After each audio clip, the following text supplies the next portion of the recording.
Untuk masuk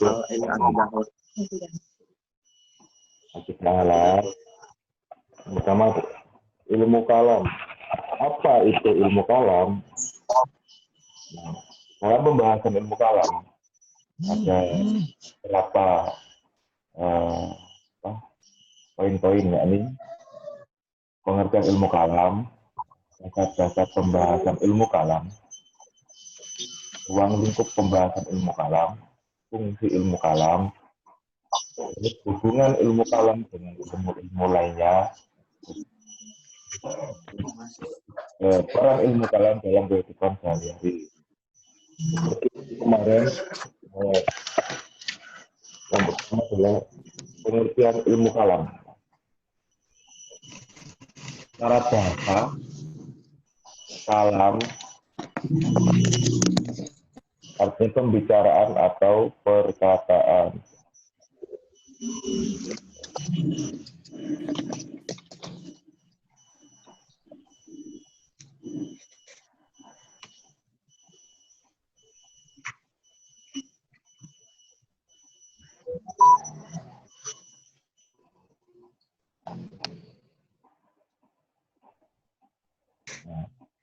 Kalam artinya pembicaraan atau perkataan secara bahasa.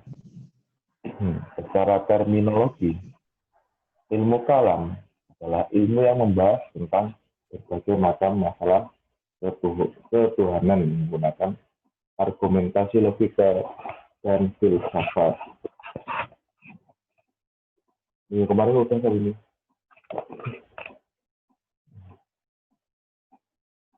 Selanjutnya,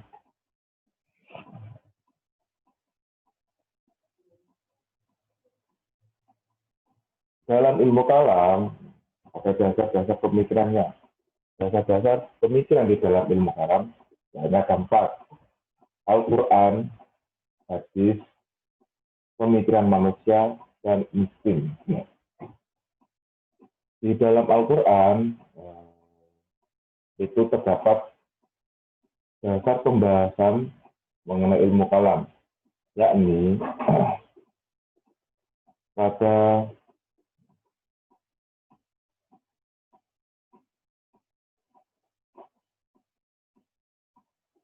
yang pertama pada surat Al-Ikhlas ayat 1-4. Dalam surat Al-Ikhlas, di torpedo enak tahu.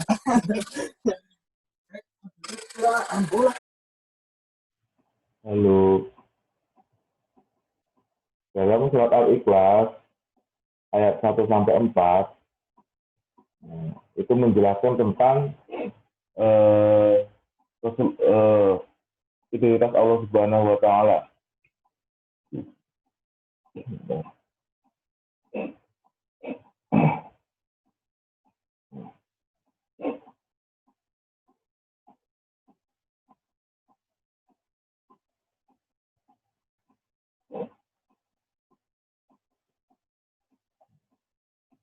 Di dalam surat Al-Ikhlas menjelaskan tentang identitas Allah Subhanahu wa Ta'ala. Bismillahirrahmanirrahim. Qul huwallahu ahad. Allah adalah satu, Allah Maha Esa. Allahus Samad. Allah adalah Tuhan yang bergantung padanya segala sesuatu. Lam yalid walam yulad. Dia tidak beranak dan tidak diperanakkan. Walam yakul lahu kufuwan ahad, dan tidak ada seorang pun yang setara dengan dia. Selain di dalam surat Al-Ikhlas, juga terdapat dalam surat Al-Furqan ayat 59 yang berbunyi Bismillahirrahmanirrahim.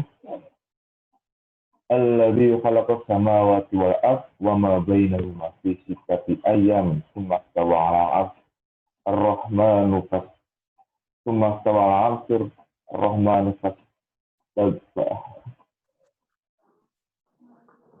wa asal bihi khabira.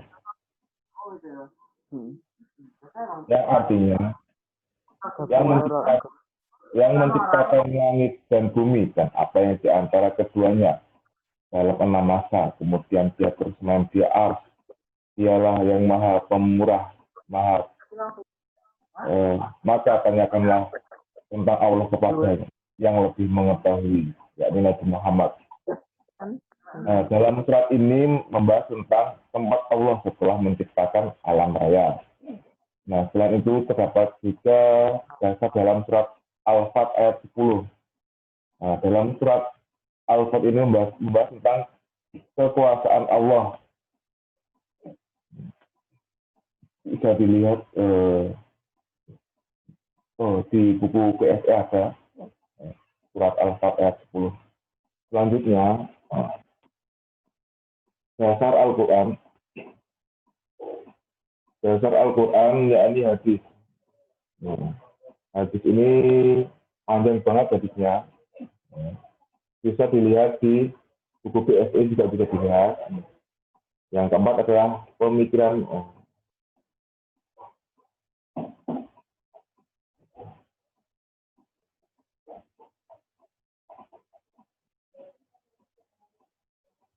Tadi ngopi tet.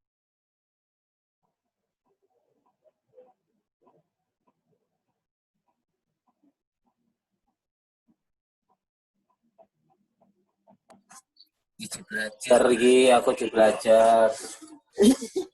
Iya, Pak.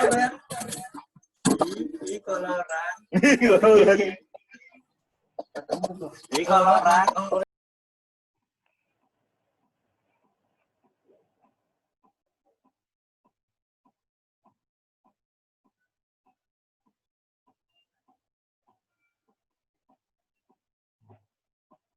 Selanjutnya adalah pemikiran manusia.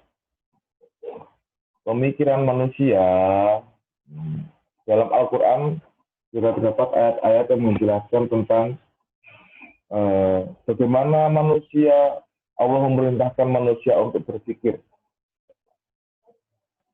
Salah satunya yang di antara ayat tersebut antaranya adalah dalam surat An-Nahl ayat 17 yang artinya maka Allah yang menciptakan itu sama dengan yang tidak menciptakannya. Maka apakah kamu tidak mengambil pelajaran dalam ayat tersebut bahwasanya kita manusia itu diperintahkan untuk berpikir tentang kejadian-kejadian tanda-tanda kekuasaan Allah. Nah, selanjutnya yang keempat yakni insting.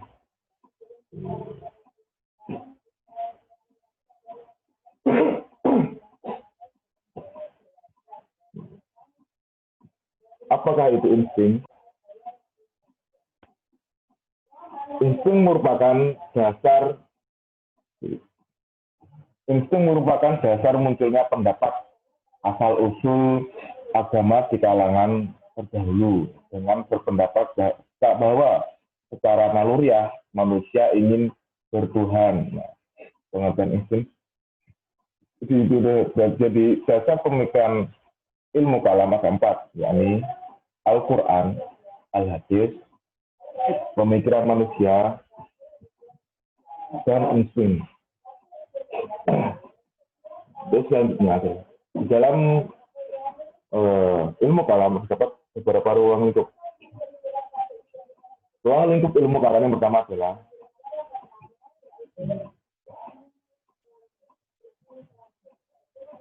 pembahasan tentang ilmu kalam. Pembahasan dalam ilmu kalam yang pertama diantaranya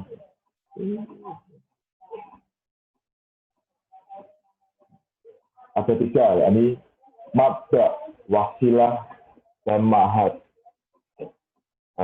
Mabda adalah bagian ilmu kalam yang membahas hal-hal yang berhubungan dengan Allah Subhanahu wa Ta'ala. Bisa dimengerti?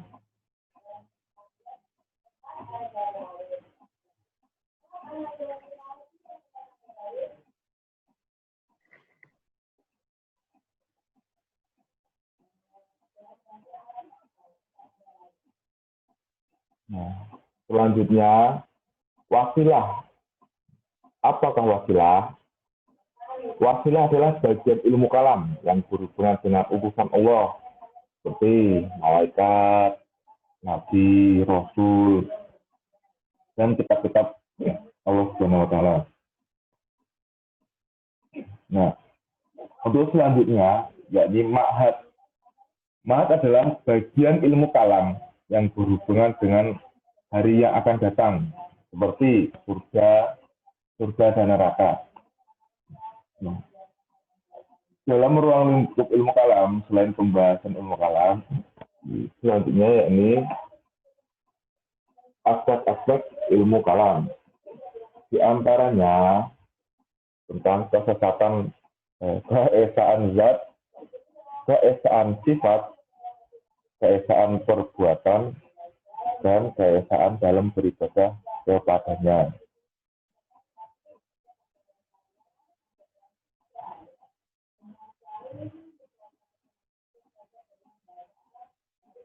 Terus dan selanjutnya, ruang lingkup ilmu kalam ini masalah-masalah yang bertentangan dengan kalam, yakni kekafiran, kemusyrikan, kemurtadan, dan kemunafikan. Sampai di sini ada yang ditanyakan?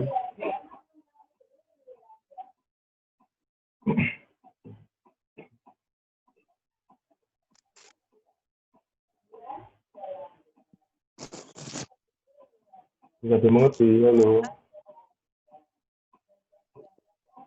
Bisa, Pak. Nah,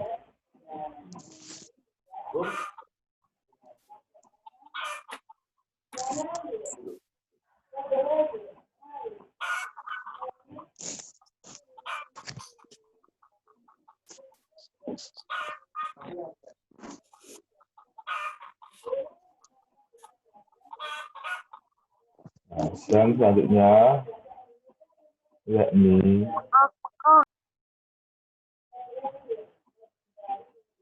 fungsi ilmu kalam. Fungsi ilmu kalam ada 4. Yang pertama, untuk memperkuat, membela, dan menjelaskan akidah Islam. Yang kedua, untuk menolak akidah yang sesat.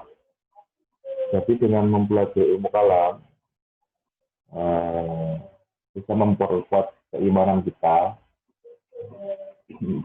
dan bisa menghindar dari aliran-aliran sesat yang sekarang banyak bermunculan, bisa meneguhkan iman kita. Selanjutnya, sebagai upaya mengenal Tuhan secara rasional.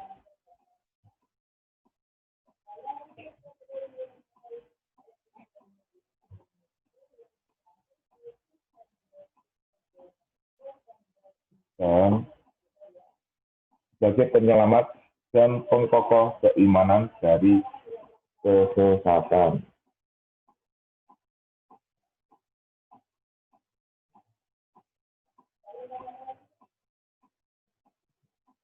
Bisa dimengerti, anak-anak, adik-adik.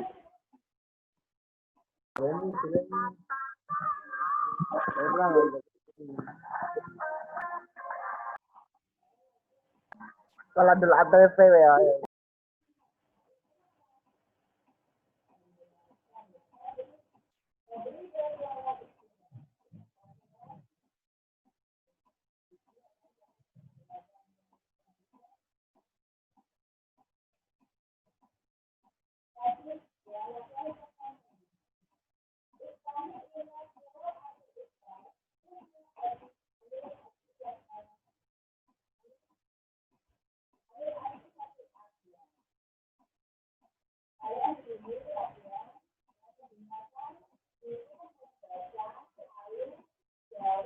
Ada pertanyaan sampai di sini? Halo, halo.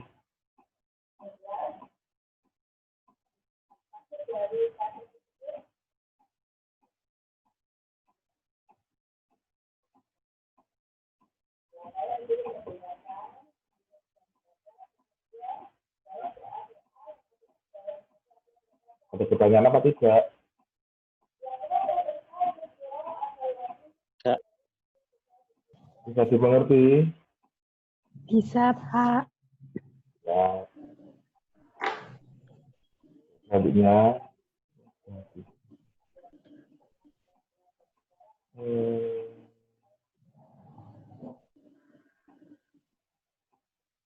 Mat.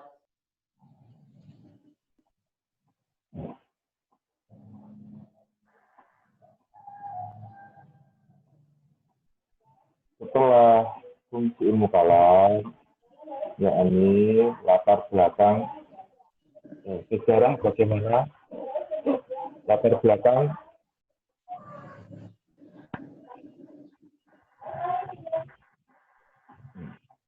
sejarah munculnya pembahasan ilmu kalam.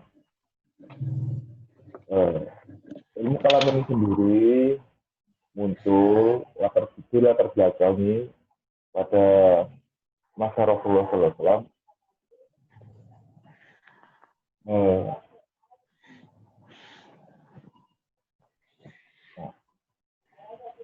Pada masa dahulu Rasulullah,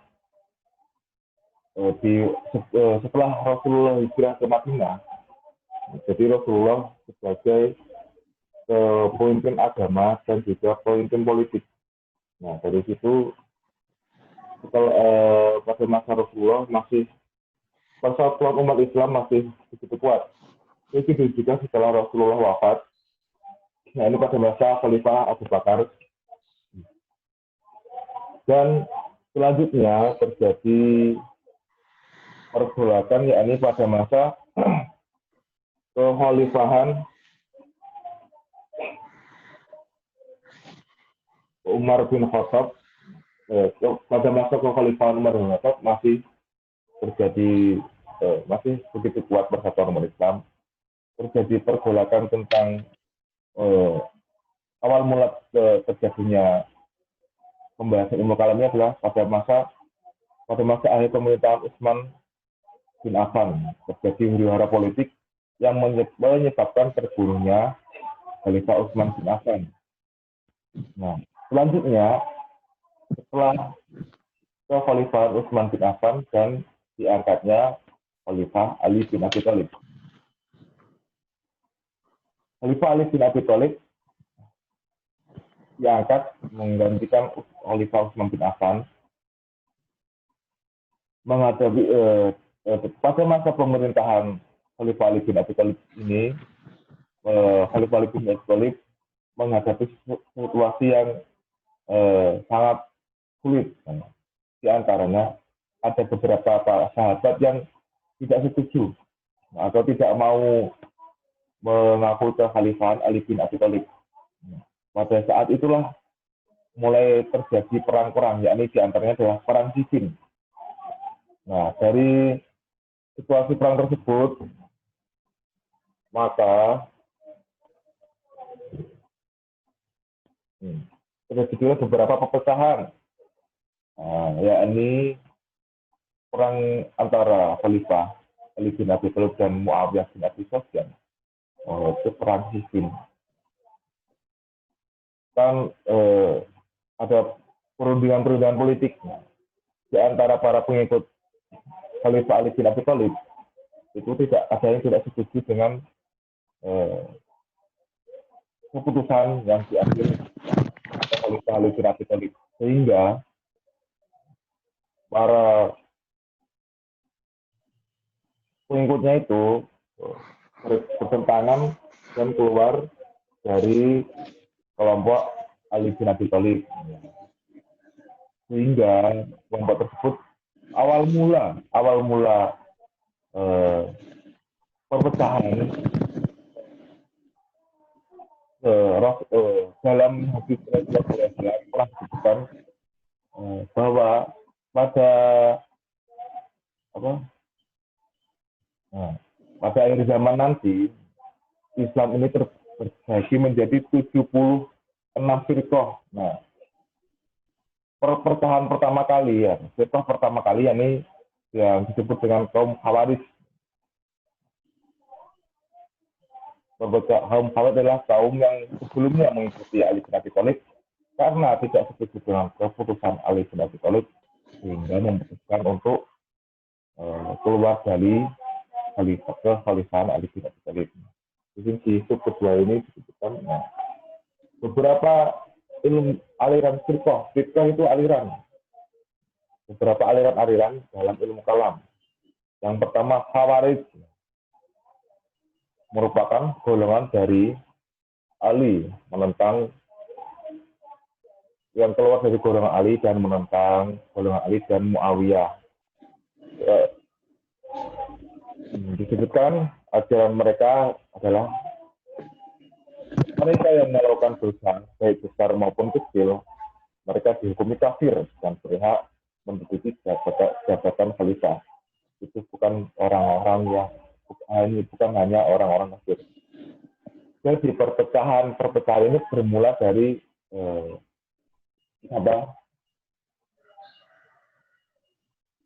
kepentingan politik, tidak setuju dengan kekhalifahan dan kekuasaan, mereka membuat kelompok-kelompok tersendiri. Selanjutnya yakni aliran atau firqah Murji'ah, merupakan golongan yang timbul pada saat terjadinya pertikaian antara Ali dan Khawarij dengan golongan Muawiyah. Ini berarti di antara pertikaian tiga golongan tersebut ada lagi golongan Murji'ah. Nah, ini firqah kedua atau dia golongan yang netral sebenarnya. Nah, dalam ajaran mereka, yakni orang yang melakukan dosa baik besar maupun kecil tidak dihukumi kafir dan tidak juga mukmin, melainkan dikembalikan kepada Allah pada hari kiamat. Yang selanjutnya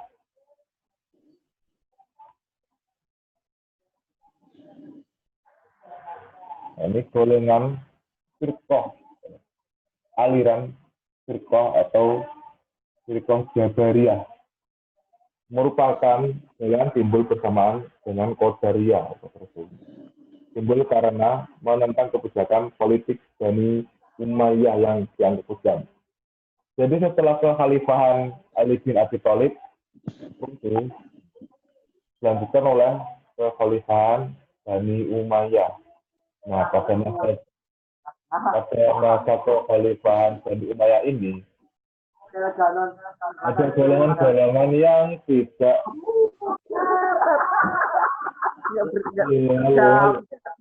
Rahmat Kurniawan.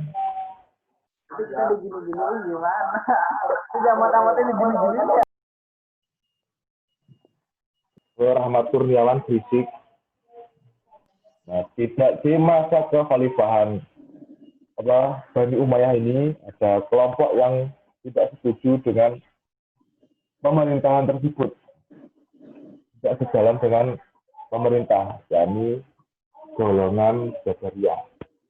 Nah, di dalam ajaran mereka, yakni apapun yang dilakukan manusia, baik dan buruk adalah terpaksa karena semua yang mengatur apa yang dilakukan manusia hanyalah Allah. Jadi manusia tidak tahu apa-apa.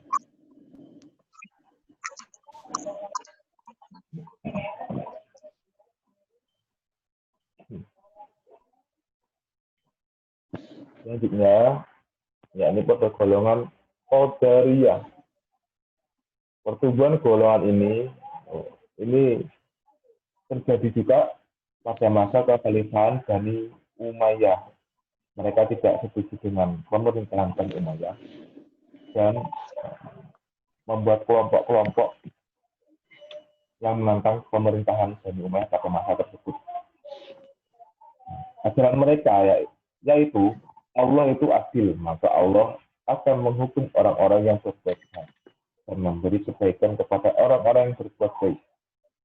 Manusia itu bebas menentukan nasibnya sendiri dan memilih perbuatan yang baik dan buruk. Jika Allah menentukan terlebih dulu nasib kita, maka Allah zalim.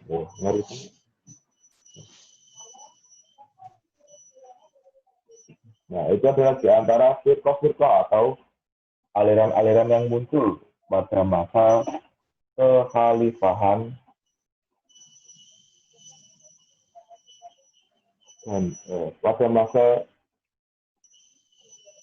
Khulafaur Rasyidin dan pada masa kekhalifahan Bani Umayyah.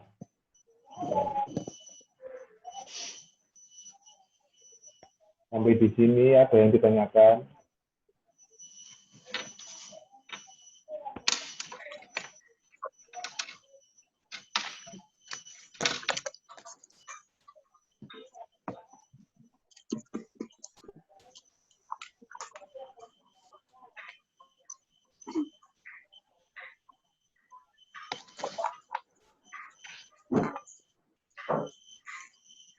Ada yang ditanyakan sampai sini?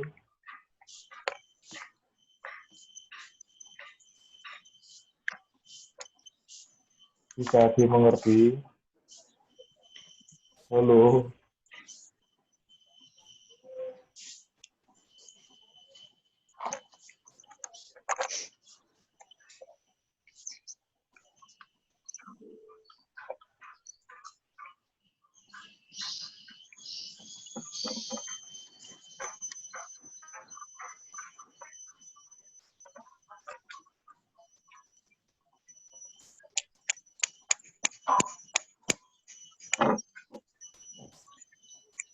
Yang barengan siapa aja ini?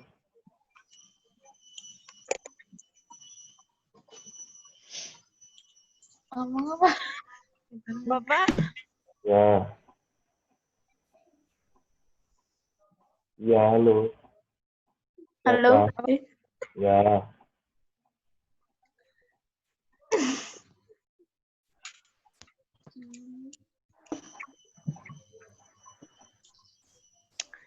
Nah, pergi ke sini ya.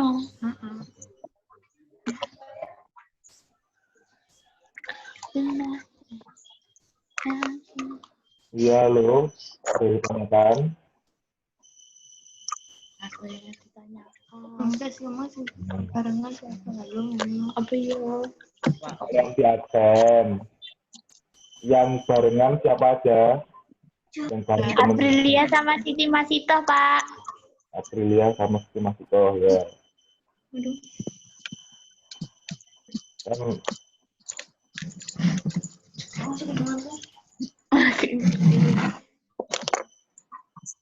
ada lagi. Apa? Itu nggak ngomong. Amal malah nih gini.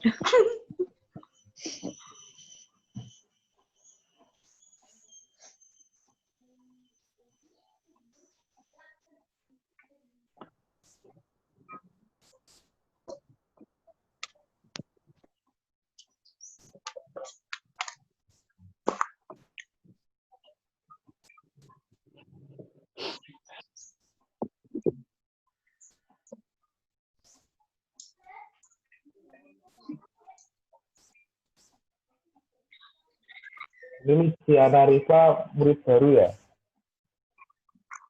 Iya, Pak.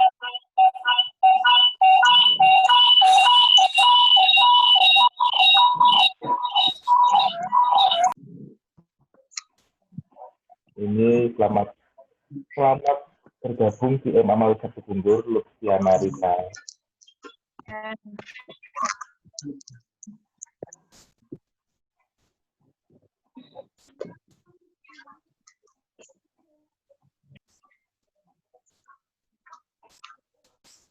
Ada yang ditanyakan atau enggak? Sampai di sini. Ya, Sudah. Udah, Pak. Udah loh. Wah, absen dulu.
Untuk selanjutnya,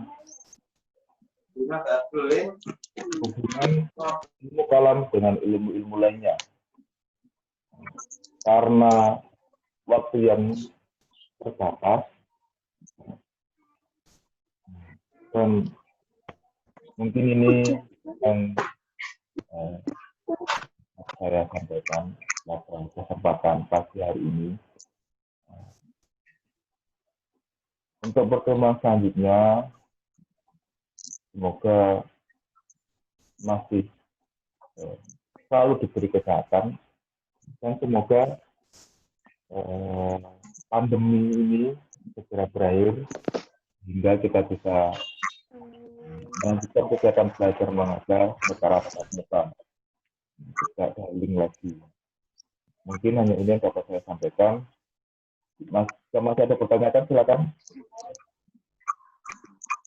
Ya, Pak. Akhiri, wabillahi taufiq wal hidayah. Wassalamualaikum warahmatullahi wabarakatuh.